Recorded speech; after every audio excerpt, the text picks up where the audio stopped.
ಮುಖ್ಯಸ್ಥರ ಜೊತೆಗೆ ಮೀಟಿಂಗ್ ಅನ್ನು ಹಮ್ಮಿಕೊಂಡಿದ್ದು ಸುಳಿವು ಕೊಡದೆ ಮತ್ತೆ ದಾಳಿ ನಡೆಸುತ್ತಾ ಭಾರತ. ಸಾಕಷ್ಟು ಕುತೂಹಲವನ್ನು ಮೂಡಿಸ್ತಾ ಇದೆ ರಾಜನಾಥ್ ಸಿಂಗ್ ಸಭೆ. 3 ಸೇನಾ ಮುಖ್ಯಸ್ಥರ ಜೊತೆಗೆ ಮೀಟಿಂಗ್ ಅನ್ನು ನಡೆಸಲಿಕ್ಕೆ ಮುಂದಾಗಿದ್ದು ಸುಳಿವು ಕೊಡದೆ ಮತ್ತೆ ದಾಳಿ ನಡೆಸುತ್ತಾ ಭಾರತ.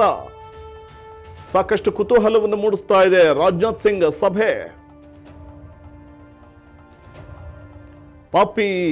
ಪಾಕಿಸ್ತಾನಕ್ಕೆ ಕಾದಿದೆ ಮತ್ತಷ್ಟು ಗಂಡಾಂತರ.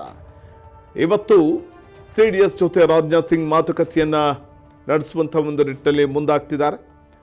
3 ಸೇನಾ ಮುಖ್ಯಸ್ಥರು, ಪ್ರಮುಖವಾಗಿ ಭೂಸೇನೆ, ನೌಕಾಸೇನೆ ಮತ್ತು ವಾಯುಸೇನೆ, ಈ 3 ಸೇನೆಗಳ ಮುಖ್ಯಸ್ಥರನ್ನ ಆಹ್ವಾನಿಸಿದ್ದು ಮಾತುಕತೆ ನಡೆಸ್ತಿದ್ದಾರೆ.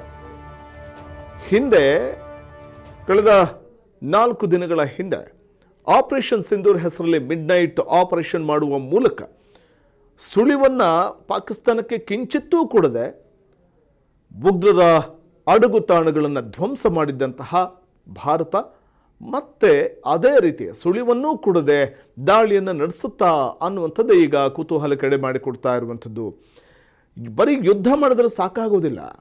ಪಾಕಿಸ್ತಾನದಂಥ ರಣಹೇಡಿ ನರಿಬುದ್ಧಿಯ ಪಾಕಿಸ್ತಾನವನ್ನು ಬಗ್ಗು ಬಡಿಬೇಕು ಅಂದರೆ ಚಾಣಾಕ್ಷತನವನ್ನು ಕೂಡ ಮೆರಿಬೇಕಾಗುತ್ತೆ ಆಗಾಗ. ಯಾಕೆಂದರೆ ಈ ಹಿಂದೆ ಉಗ್ರರ ನೆಲೆಗಳನ್ನು ಉಡಿಸ್ ಮಾಡುವಾಗಲೂ ಅಷ್ಟೇ, ಬರೀ ಬಲ ಇದ್ದರೆ ಸಾಲದು, ಚಾಣಾಕ್ಷತನದ ಬುದ್ಧಿ ಇರಬೇಕು ಅನ್ನೋ ಹಾಗೆ ಪಾಕಿಸ್ತಾನದ ದಿಕ್ಕನ್ನು ತಪ್ಪಿಸುತ್ತೆ ಭಾರತ. ಮಾಕ್ಡ್ರಿಲ್ ನೆಪದಲ್ಲಿ ಪಾಕಿಸ್ತಾನದ ದಿಕ್ಕನ್ನು ತಪ್ಪಿಸಿ ಸುಳಿವನ್ನು ಕೂಡ ಕೊಡದೆ ಉಗ್ರರ ನೆಲೆಗಳನ್ನು ಧ್ವಂಸ ಮಾಡಿ ಸರ್ವನಾಶ ಮಾಡಿದ್ದು ಕೂಡ ಇದೇ ರೀತಿ.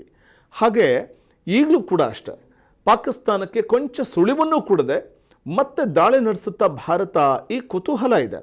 3 ಸೇನಾ ಮುಖ್ಯಸ್ಥರ ಜೊತೆಗೆ ಮೀಟಿಂಗನ್ನು ನಡೆಸಲಿಕ್ಕೆ ಮುಂದಾಗಿದ್ದಾರೆ ರಕ್ಷಣಾ ಸಚಿವ ರಾಜನಾಥ್ ಸಿಂಗ್ ಅವರು. ಸೊ ಹಾಗಾಗಿ ಭೂಸೇನೆ, ವಾಯುಸೇನೆ ಮತ್ತು ನೌಕಾಸೇನೆಯ ಮುಖ್ಯಸ್ಥರ ಜೊತೆಗೆ ನಡೆಸುವಂತಹ ಒಂದು ಮೀಟಿಂಗ್ ಇದು.